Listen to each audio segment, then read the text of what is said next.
Hi అందరికీ welcome to స్పందస్ Bommarillu.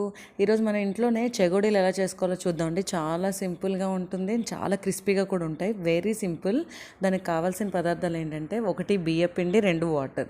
ఇవి చాలా మెయిన్ అండి. ఈ రెండు ఫస్ట్ ఈక్వల్ ప్రపోర్షన్స్లో తీసుకోవాలి, ఈక్వల్గా తీసుకోవాలి. తర్వాత ఒక కడాయి తీసుకొని దాంట్లో మనం ఏ కప్తో అయితే బియ్యపిండి తీసుకున్నామో అదే కప్తో వాటర్ తీసుకోవాలి ఈక్వల్గా. ఫస్ట్ నేను 1 కప్ బియ్యపిండి తీసుకున్నా, సో అందుకు 1 కప్ వాటర్. అందులో ఒక 1/2 టేబుల్ స్పూన్ సాల్ట్ వేసాను. వాటర్ బాయిల్ అవుతున్నప్పుడే ఒక 1/2 టేబుల్ స్పూన్ కారం, అలాగే 1 టేబుల్ స్పూన్ జీరా వేసానండి. అంతే, చాలా సింపుల్ ఇంగ్రీడియంట్స్. సాల్ట్, కారం అండ్ జీరా ఇవి వేసాక బాగా వాటర్ బాయిల్ అవ్వనివ్వాలండి. ఒక 1 మినిట్ బాగా బాయిల్ అయ్యాక అప్పుడు మనం తీసుకున్న బియ్యపిండిని అందులో వేసేద్దాం. ఒకసారి వేసేసి జస్ట్ ఒకసారి బాగా కలుపుకోవాలండి. ఆ ఉప్పు కారం ఇవన్నీ దీనికి కొంచెం పడతాయి. కలిపేసి స్విచ్ ఆఫ్ చేసేసేయాలి. వెంటనే మనం గ్యాస్ని ఆపేసి మూత పెట్టేసుకుందాం. వెంటనే మూత పెట్టేసి పక్కన పెట్టేయాలండి. ఒక 5 నిమిషాలు దాన్ని అలా వదిలేసేయాలి. అది ఈలోపు కొంచెం ఉడికిపోతుంది. ఇలా ఉడకడం వల్ల మనకి చెగోడీలు అనేవి చాలా బాగుస్తాయి. వేడి నీళ్ళతో బియ్యపిండి కలుస్తుంది కదా, జస్ట్ ఆ వేడికి అంతే.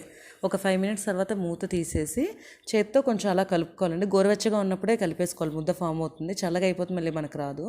చక్కగా ఇలా మెత్తగా మనం అనుకుంటే వాటర్ అంతా కరెక్ట్గా ఉంటుంది కాబట్టి మనకి ఇలా పిండి ముద్దలా తయారవుతుంది.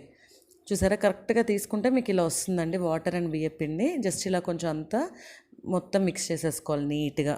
ఒక మంచి పిండి తయారైపోయింది. ఇప్పుడు చాలా సింపుల్ అండి. దీన్ని ఒక 2 మినిట్స్ పక్కన పెట్టేద్దాం. తర్వాత ఒక ప్లేట్ తీసుకొని కొంచెం కొంచెం తీసుకుంటున్నాను అండి. మిగిలిన పిండి పక్కన పెట్టి మూత పెట్టేస్తున్నాను.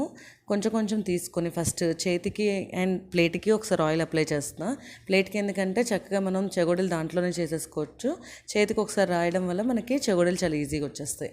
చిన్న చిన్న ముద్దలు చూసారా, ఇలా ఫస్ట్ చిన్న చిన్న బాల్స్లో తీసుకొని దాన్ని చేతికి ఇలా అనేసుకుంటే వచ్చేస్తుందండి. ఇలా ప్లేట్కైనా అనేయచ్చు, లేదా చేతికైనా ఇలా అనేసుకుంటే చాలా చిన్న చిన్నవి తీసుకొని జస్ట్ ఇలా మనం ఈక్వల్గా తీసుకొని ఫోల్డ్ చేసేయడమే. అంతేనండి, చాలా చాలా సింపుల్ చెగోడీలు చేసుకోవడం. పిల్లలు ఇంట్లో ఉన్నప్పుడు ఈవినింగ్ స్నాక్స్కి, పండగలకి ఎప్పుడైనా చక్కగా చేసుకోవాలనుకుంటే ఇలా చాలా సింపుల్గా 10 మినిట్స్లో రెడీ చేయొచ్చు. మీరు ఎంత క్వాంటిటీ తీసుకున్నా గుర్తుపెట్టుకోవాల్సింది ఏంటంటే, ఏ కప్తో బియ్యపిండి తీసుకుంటున్నామో అదే కప్ అవనివ్వండి, గ్లాస్ అవనివ్వండి, ఈక్వల్గా వాటర్ వేస్తే కరెక్ట్గా వస్తుంది. ఇలా మనం అన్ని చెగోడీలు రెడీ చేసుకోవాలండి. నేను కొన్ని చిన్నవి అండ్ కొన్ని పెద్దవి కూడా చేశాను. పెద్దవి చేయడం వల్ల కొంచెం బాగుంటుందండి, తింటున్నప్పుడు కొంచెం ఎక్కువ క్వాంటిటీస్లో వస్తాయి. ఇది చక్కగా పక్కన పెట్టుకొని ఇప్పుడు ఒక కడాయి తీసుకొని డీప్ ఫ్రై సరిపడా ఆయిల్ పెట్టాను. అది కొంచెం వేడెక్కాలి. 5 మినిట్స్ తర్వాత పొగలు వస్తున్నాయి కదా, ఇప్పుడు ఒక్కొక్కటిగా అందులో వేసేద్దాం. చెగోడీలన్నీ చక్కగా అందులో వేసేసుకోవడమే. ఆయిల్ బాగా వేడవ్వాలండి. ఆయిల్ వేడైతేనే ఇవి క్రిస్పీగా వస్తాయి. ఆయిల్ కనుక వేడవకపోతే బయట క్రిస్పీగా ఉండి లోపల మెత్తగా ఉండిపోతాయి. సో ఆయిల్ బాగా వేడవ్వాలి. వేడయ్యాక ఫస్ట్ అందులో వేసాక ఒక సైడ్ మనకు వేగాయి అనుకున్నాక ఒక 5 మినిట్స్ తర్వాత నేను కొంచెం తిప్పానండి ఇంకొక వైపుకి. ఇప్పుడు కూడా ఇంకొక వైపు కూడా బాగా క్రిస్పీగా అవ్వాలండి. చూసారా, మొత్తం పైకి తేలుతున్నాయి. ఇంక అప్పుడు తీసేయాలండి. ఇలా తీసేసుకొని ప్లేట్లోకి సర్వ్ చేసుకోవడమే. టేస్టీ టేస్టీ చెగోడీలు అయితే రెడీ అయిపోయండి.